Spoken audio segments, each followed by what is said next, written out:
Welcome back, everybody. We are Rough Draft Research. You are the audience, and together we are on a quest for dynasty domination. How's it going over there, Daniel, off the Chiefs and Vikings game in Minneapolis over there? Oh, dude, it's going great. A little drive up I-35. Good weather, good people, good times, and a victory. Kind of a rough one if you're into fantasy football. You saw a limping Travis Kelce on the sideline for some time, and Justin Jefferson headed to IR. So it It's was a kind of a tough rough week. game for that. Yeah, not fun if you I thought it was going to be a lot more explosive of a game too, but I mean it ended up Mhm. still being pretty good though. Yep, it was a one-score game. That was kind of frightening Yeah. for Chiefs fans. Hey, they pulled it out of the end. That's what matters. Yeah. Well, all right. It was week 5 this past week. We're going into week 6. Going to be a tighter episode for you again this week. I'm still coming off the trip and don't have a ton of time, but we will be back kind of in the normal swing of things next week. With that being said, let's go ahead and get into week 5's rookie roundup. So obviously we're going to start in the quarterback section. I've got Bryce Young here. I moved him to promising last week. I kept him there.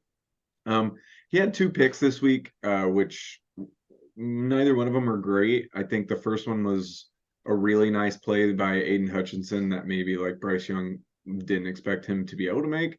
And then the second one, I think he just really got fooled by the coverage. But other than that, man, like I think he looks okay. Like he's accurate. To me, it's hard to evaluate him because he's just running around for his life all the time, and he's like using 32-year-old Adam Thielen as like a viable wide receiver one right now. So I think people just need to calm down a little bit on Bryce Young. Like the rookies coming in and immediately being productive over the last yeah, I'd argue 5 years, has really kind of skewed what I think people expect. And I think we should cool off on Bryce Young. I think he's just going to have some headaches. That Panthers team is really bad. Yeah, it's pretty rough. But I don't know, kind of some favorable schedule coming up, man. Could be ugly fantasy good though.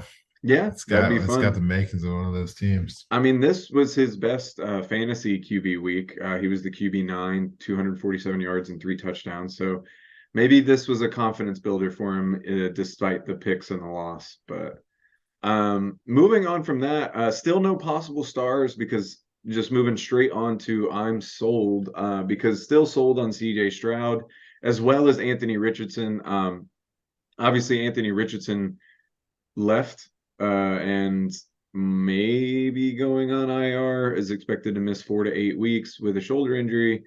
And that's just sad, man, because he's such an electric player already. So hopefully he can come back. And what sucks is like we're hoping that the 245-pound frame or whatever would help him avoid this kind of stuff. As of now, not so. But the product on the field when he is on the field has been what was advertised. So I'm okay with that. We just got to wait on him to get healthy. But Stroud, man, 249 yards, a touchdown, still doesn't have a pick. Was the QB 17 for fantasy, so nothing crazy there. But Atlanta's defense has been like surprisingly stout this season, and Stroud was really safe with the ball. He was really efficient against them. He's just so calm and collected, man. Like I don't see a lot rattling him, which is weird because coming out of college, like the pressure stats weren't that great, and he's handling it great right now. He looks awesome. Yeah, it's been fun to watch. Yeah. All right, heading on to RBs.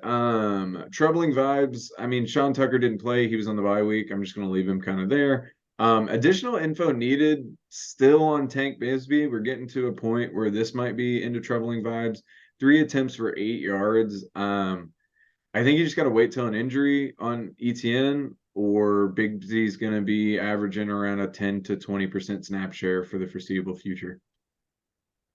So moving on from that, we've got Roshan Johnson, who was looking awesome week 1, according to yours truly, but now 3 attempts, 19 yards. I mean, he did leave the game with a concussion, so that's huge. He's in concussion protocol right now, but still lack of work.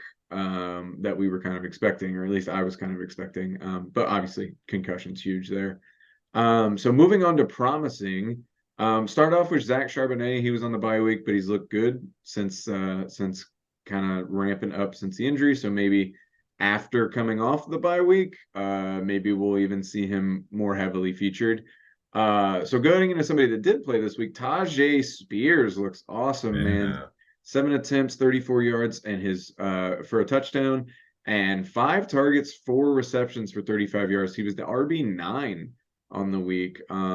Spears' It, lowest, yeah, it's really good. Yeah, it's awesome. He's starting to get into like borderline like emergency starter territory because he gets enough work. His lowest snap count of the year was 37%. This week he had 52.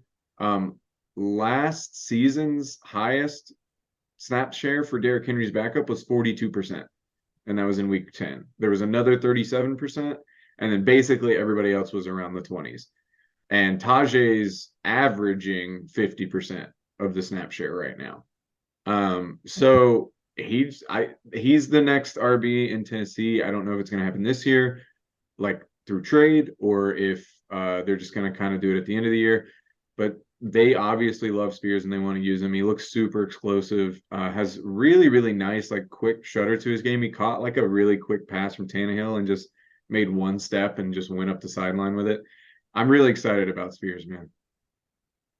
yeah, man, you should be. It's kind of wild that it's just happening this slow. I mean, like, I don't know. Derrick Henry just who would have thought, Hmm. you would have thought he would just drop off one day, but it's just been like a slow bleed at this point. Hmm. Yeah, So it's very strange.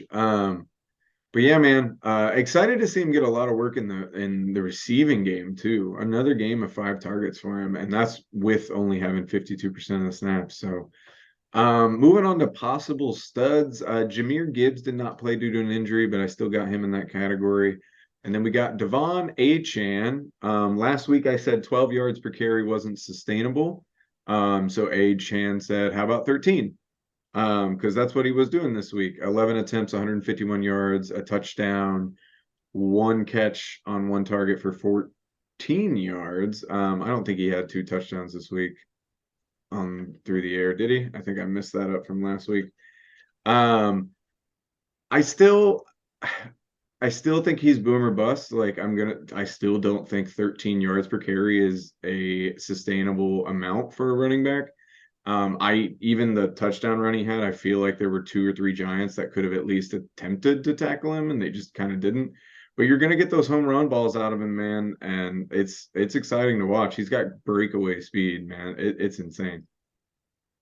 yeah, poor guy. Too bad he's the that IR is kind of a heartbreaker for him. Yeah, that's gonna be a huge one. But I mean, as a dynasty podcast, like that sucks, but it's not like that concerning. Sure. Because I feel like he's kind of earned that role for next year. But yeah, it does suck that he's going to be going IR. So many people going IR, man. Yeah, It's it's kind of a yeah. it's been a huge bummer. And then last for the running backs, it's Bijan. I mean, he didn't have the craziest week, just RB 22 in the week, but the nasty little catch for the touchdown. He just looks better than everybody else when he's on the field. It's wild. So yeah, I'm sold on him. Not much to say there. So moving on to wide receivers. I leaving Quentin Johnston in troubling vibes. They were on a bye week this week, but hopefully we can get him going coming out the bye week. But as for now, still don't like what I'm seeing. Additional info needed. Same thing for JSN, really. Hopefully we can get him going after the bye week. He's kind of been a slow start. Not what any of us expected.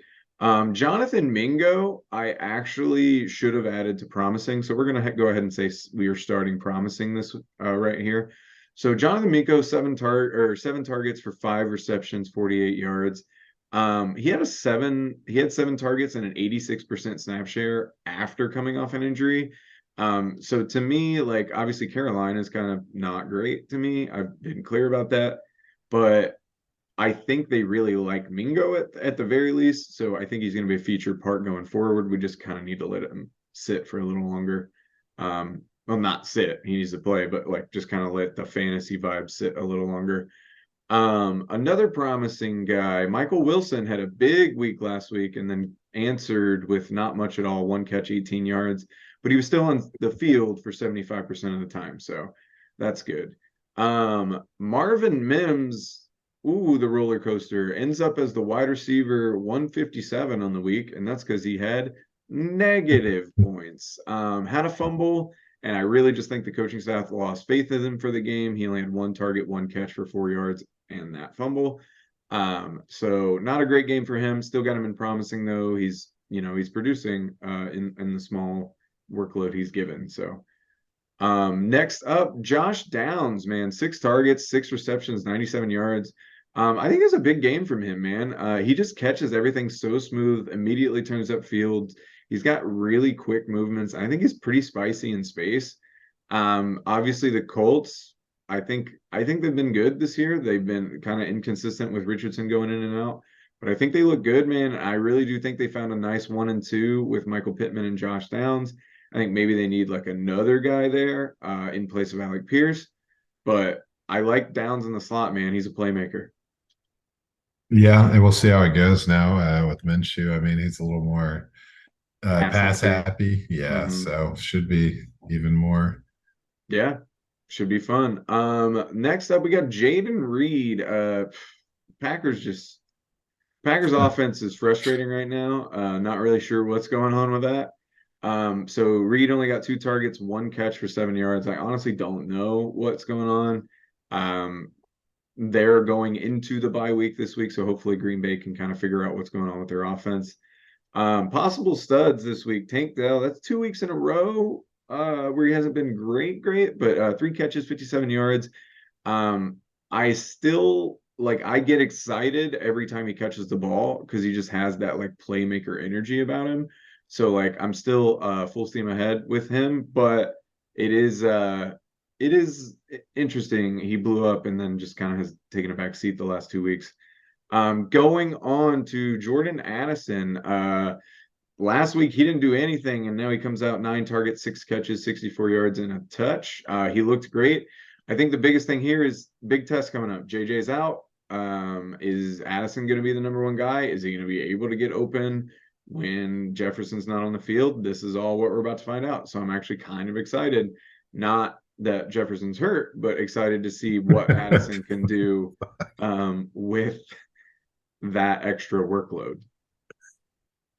Yeah, no, it should be pretty solid, man. I'll talk about him a little bit later. Okay, sounds good. Zay Flowers is up next. 11 targets, staying all-time targeter. Zay Flowers. Only 5 catches for 73 yards though. Had a bad drop, pretty much just like everybody else in Baltimore.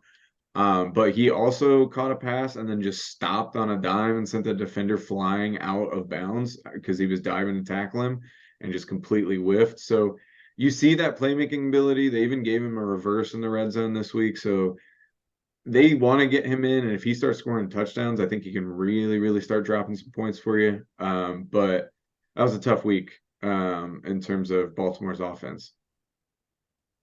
So Kind of a weird last, one. yeah, for sure. Last up, we've got Puka Nakua. This was a huge question for him.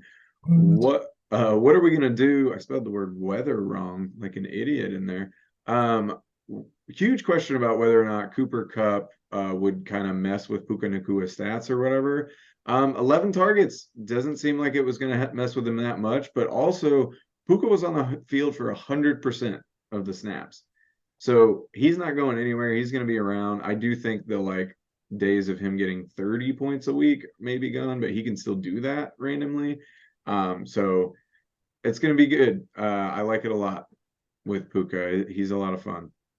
I trade him while his value's still where it's at, buddy. Just You never saying. know. So moving on to tight ends. Additional info needed, which is an upgrade actually for Michael Mayer, who last week was in Yeah, troubling vibes. And that's simply because on the first drive for the Raiders Monday night, he looked great. He looked seriously. awesome. 2 great catches, explosive route, looked awesome. And then he just disappeared. We just forgot about him. I think he targeted him one more time.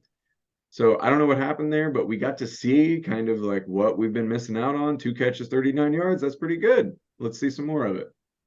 Looks sharp, man. I was a little disappointed it went the way it did. Yeah, me too. I was like, oh, of course, we're gonna get the Michael Mayer breakout game against Green Bay, and then instead, nothing. So moving on to promising, we've got Dalton Kincaid. Not a crazy week, tight end 30, 2 catches, 19 yards. Um, Dawson Knox had a 70% snap count compared to Dalton Kincaid's 53% this week. So that was kind of eye-opening to me, but I mean, they've been splitting all year, and Kincaid's kind of been sitting around a 50%, like kind of up and down from that. So it's nothing too crazy, kind of what we've been saying all season. We just got to wait for Knox to get out of the way. So, Get out of uh, the way. I moved Luke Musgrave down from possible stud. I still think he looks great. 7 targets, 6 catches, 34 yards. I just, again, until this offense figures itself out, I don't really trust that many people in it. It's just kind of weird and inefficient, which is not what we're typically seeing from LaFleur. But I mean, 7 targets, that's great for a tight end, especially in Green Bay. So I think we're gonna need to unlock this guy, but I'm gonna move him back down into promising. Keep him out of possible studs for now, just because I'm worried about the Green Bay offense right now. Makes So sense, man. then last rookie, but certainly not least, I'm sold on Sam Laporta. I was already sold last week. Probably should have been the week before. But I mean, he's the tight end one on the season, and he had 2 touchdowns this week. Like, what else? Yeah, I'm sold. He's gonna be good in the NFL, man. Um, I mean, we were saying it all off season. Then I came in late with Musgrave being the number one tight end. That was clearly a whiff in terms of rookies. So, but it stands to reason Laporta was going to get all this work, and he's just producing like gangbusters right now, and there's not much else to say about it. Yeah, it's pretty hot, man. I mean, I don't know. That whole offense is getting stanky, man. The way that David Montgomery's just popping off, like Yeah, what the hell's going on? So I don't even know. You're right. What do you say about this team? They're looking hot. They're looking good, and I guess we're all along for the ride, man. yeah, should be a fun ride for sure. But that is your week 5 rookie roundup. So moving on from that, what are we getting into this week? I think I'll touch on some targets and the multi TD thing. Yeah, I think it kind Okay. of wraps up on a few of the points you were bringing up, or just a few of the guys you were talking about. So, didn't do this segment last week, and I'm kind of changing it a little bit for this week. So I'll just do the highlights of Okay. interesting information. But week 4, it really the big interesting part to me was that Kamara burst on the scene with 14 targets, and it kind of kicked Olave off of he had a 3 week run of being successful Mhm. in that category. So that took him off the list. You touched on it a little bit. So in week 5, Cooper Cup gets on there. Welcome home, pal. 12 targets, good to go. It was not enough to keep Puka away. So now Puka is a league leading 4 appearances on the double digit target list, that's pretty awesome, man, for a rookie, of course. Week 5 saw some great names from the tight end realm that we hadn't seen yet this year, as Mhm. far as the big target guys, and that's Kelsey, Kyle Pitts, Woo. Mark Andrews, Darren Waller. Like, come on, man! Like, these are the names. Where have you been? And then not so juggernaut, but still relevant guys that we've known in the past to be successful. You had Dalton Schultz Mm. and Logan Thomas added on the list. So I think that's pretty awesome. I'm excited to see more of it. Okay. But I wanted to Yeah. get into kind of looking at the teams that are really funneling targets to single players and creating um, these double digit weeks. So let me get into that a little bit. let's see here. So the reason I want to go through this is just to think, just to highlight on like teams that are being extremely pass happy and funneling targets and seeing if it's consistently going to the same players or if it's being passed around. It kind of gives you a little bit of a I don't know, a kind of a heads up on an opportunity as far as looking at the depth or guys that aren't really blown up. So I'm going alphabetical, the old fashioned way. And Arizona has 5 weeks where they've had double digit target players, and three of them have been to Hollywood Brown and two have been to Zach Ertz. So that's something to keep an eye on. I think Ertz is still flying under the radar a little bit, Hmm. considering the success.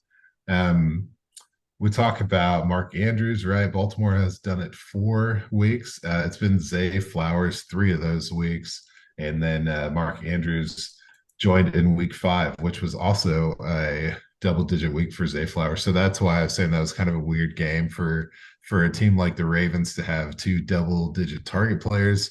It's a little unconventional when you think of them.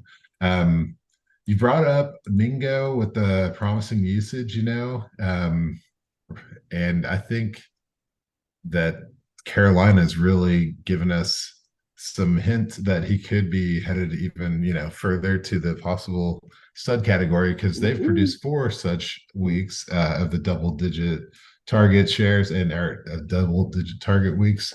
And Thielen's had 2 of them. DJ Chark has had one, and even TMJ has had one as well. So they're loving the pass game. It's just going to take the right week for it to go to Mingo, and I think he can handle it. And Hmm. there'll be more of that to come. A weird one for me is the the Bengals. So Jamar Chase has had 2 of them. T. Higgins has had a double digit week, and then Trent Irwin in week Oh. 5 was in there. Yeah, so good luck with that. I don't know what that means for the future, but Jamar Chase did get that 19 target game after being a little feisty after week 4. So it's hopefully Apparently they can he is always fucking open. Dude, for real. He is though. So that was great. I'm sure they feel good after that victory. Next on the list, and this goes into some rookie talk too, is Houston, right? Like Oh yeah. Tank Dell did have that blow up game, Hmm. but he is one of 4 different players to represent 4 double digit target weeks. And that's Nico Collins, Robert Woods, Tank Dell, and then Dalton Schultz, who hit it in week 5. So they are pass happy, but they're keeping the ball spread around. So that's something to keep an eye on. Don't give up hope. Maybe he can come back around. Completely different story in Indianapolis, where they've got 4 such weeks, but 3 of them belong to Michael Pittman. Josh Downs has one. But then you get into the big dogs, man, and we already know what's going on here. You got the Rams. So they have 7 such weeks where it's players with double digit targets. We already talked about Puka having 4 of them, and then Cooper Cup has one. But don't forget, Kyron Williams had one as well, and so has Tyler Higbee. So it's really going well. Matthew Stafford is slinging it. Um, Yeah. yeah, and Kyron's still getting it done in the red zone. So I don't know. It's kind of wild, getting wild. Definitely the Raiders are having themselves an interesting season. Hmm. It's kind of hard to watch. It's a little bit painful, but they're doing their best to spread the ball around.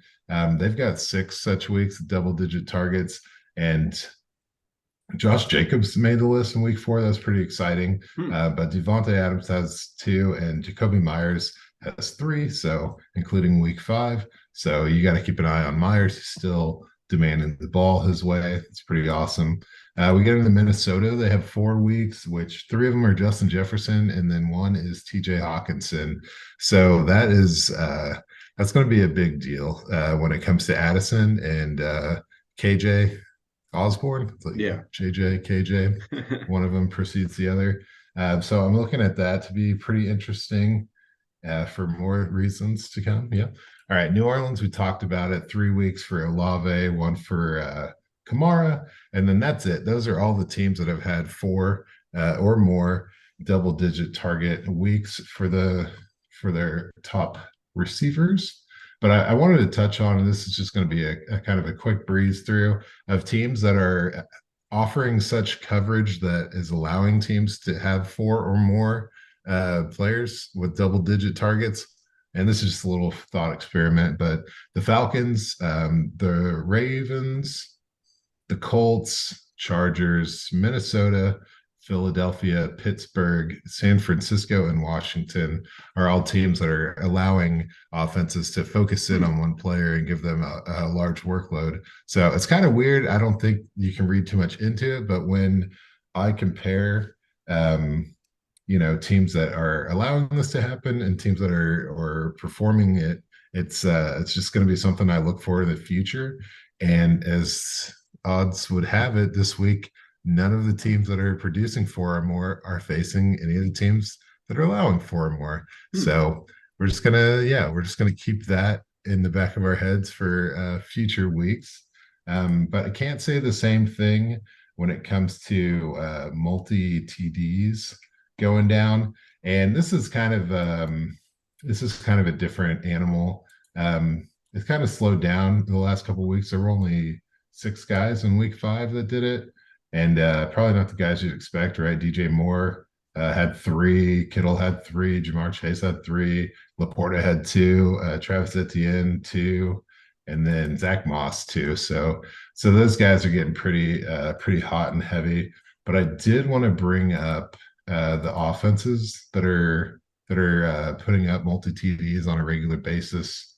You got Baltimore's done it four times.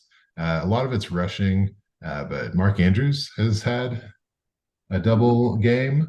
Detroit's got three, and it's all through the air. Green Bay is three, mostly through the air. Chargers doing it through the air. Herbert did have a two rushing touchdown game.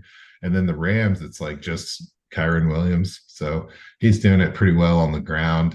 Miami, we're very familiar with what they're doing. They're keeping on the ground. Tyreek had a double game. That was pretty awesome.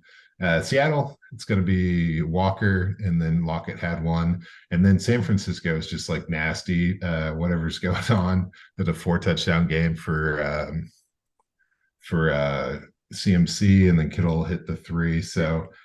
So they're just doing whatever they want to whoever they want, and it's kind of cool. But if you look at the opponents, it's Arizona, Carolina. They're allowing a lot on the ground. We've kind of highlighted that. Chicago's letting people get away with stuff. Denver is just getting walked upon, man, by Yeah. like all positions and all different schemes. Um, Pittsburgh is allowing mostly passing to be high volume scoring, and then Tennessee and Washington are both allowing mostly passing as well. So I bring this up to point out that in this situation, there are four matchups where teams that are having a lot of success with double digit scoring players or double TD scoring guys are going against defenses that are allowing that to happen. The big matchups are the Rams are playing the Cardinals this week. Okay. So that could be another big Kyron game. Miami is playing Carolina. So the ground game that's been pretty nasty, and then the ground defense that's been atrocious. So we're looking at Mozart or whoever is the number two running back in that offense going to have a pretty solid week against the Panthers. And then you have Minnesota against Chicago. And this is like, I'm telling you, like, this is going to be like a huge Jordan Addison coming out week. I think it's going to be big. I'm looking forward to that. It's going to be kind of a bloodbath. And then you got Baltimore against Tennessee. That's less predictable to me because Tennessee does have a good run defense. But Yeah. I think that Baltimore is going to find a way to get it done, especially when they're giving out double digit targets to two different guys last week. So just kind of things that I saw jump out at me that I'm just going to keep an eye on. So yeah, that's how I went with it with the targets and the multi TD guys this week. I like it. Just kind of trying to get them a little more forecasty. It's a work in progress. But I did want to talk also in my new segment for the week about the next man up analysis. And for this one, I looked at running back handcuffs and wide receiver depth pieces. So I'm looking at guys from like preseason, um, like redraft top 5 rounds, so top 60 players that have missed a little bit of time this year. And I want to see how successful their replacements have been. So I got a few things to look at. The guys we're going to be talking about, we got Eckler, Saquon, Nick Chubb. You got Cooper Kupp, Aaron Jones. You got Christian Watson, and then J.K. Dobbins. So just to start at the top there, um, with Austin Eckler, comparing the performance for Joshua Kelly in games that Austin Eckler has missed this year versus Austin Eckler's 2020 season averages. And that's kind of the theme for this whole thing. I'll reiterate as we go. But the things that Kelly's doing well is he's getting more carries per game than Eckler did. So that's nice. The workload is there. Weird. But as far as targets per game, it's like 7.5 to 1. Mm, So that's atrocious. Kelly is yet to score. The yards per game are 40. It's like less than half. The red zone touches. He's about half, like with 2 per game compared to Eckler's closer to 4 per game. So not too hot, but he's definitely getting the opportunities. He's just not getting the success, which gotcha. you can't really replace Eckler, but just Hmm. something to keep an eye on. And for me, this is like, what do you do with your bench? What do you do in your later rounds? I'm gravitating towards wide receivers just because, but I wanted to see how smart that was. And in the case of Saquon and Matt Breida, it's like it's kind of ridiculous. Breida's not even getting half the touches. Way less on the target numbers. He's only got 1 touchdown, which is 1 touchdown per 3 game average. Saquon's closer to I don't know, 60% of the games he's getting a touchdown. Saquon averages on total yards per game over 100. Breida's right at 40, and he's only getting 1 red zone touch per game. So he's not really getting those high profile opportunities. Then you get into Nick Chubb and Jerome Ford. And, Nick Chubb is a beast, right? He's getting like 17 touches per game last year. So far, Jerome Ford's only getting 12, but he is almost, well, he's double the targets per game Wow. that Chubb was getting in the small sample size. He's got a touchdown per game, which that's pretty good because Chubb was getting one every in like 76% of games. So he's doing pretty good, but not, one per. As far as yards per game, it's not that upsetting with 75, even though Chubb was right over 100. And the big difference is Chubb had like over 5 red zone touches per game last year, whereas Ford has only got 1 per game so far. Gotcha. So that's a big letdown, but it'd be all right for him. He's definitely making up in the target game. Getting into our first wide receiver conversation, this is going to be a little skewed because it's Cooper Kupp and Puka Mm, Nacua. Like, come on, man. The opportunities per game. He's Puka's getting 13 targets per game, whereas Kupp was right about 11 last year. So that's pretty awesome. nice. And touchdowns, though, he only has 1 touchdown in the 4 games that Kupp wasn't on the field, compared Mm, to so it's 25% of games, whereas Kupp was scoring in 2/3 of games last year. But Puka's got 125 yards per game, which is insane. yeah. Kupp was doing 90, which is pretty good. And then, yeah, only 2 red zone touches in 4 games. So that's not amazing, but Mm-mm. we'll see how it balances out. Getting into Aaron Jones and AJ Dillon, which this is kind of a strange one to even consider, but the touch count has been the same, about 12 and a Yeah. half per game. The target count is like real bad, though. Only 3 targets in 4 games that Jones had missed, whereas Jones is like 4+ targets per game. Touchdowns, not really happening, 25% of games compared to 40 for Jones. And then the yards per game were right about half of what Jones was putting up. He's at Gotcha. 45 so far, is Dylan. But the red Ooh. zone touches are comparable, right under 2, whereas Jones was right over 2. So that just means that he needs a little bit of targets, and he needs to be more efficient if he wants to compete, with with Jones. Who knows? Same team. Wow, the Packers got a another pair on the list here. We got Christian Watson and Romeo Dobbs. Man, Romeo is actually getting more targets per game with about 6.5 through 3 games without Watson this year versus Watson last year in his 14 games had 66, so about 4.5 per game. Touchdowns.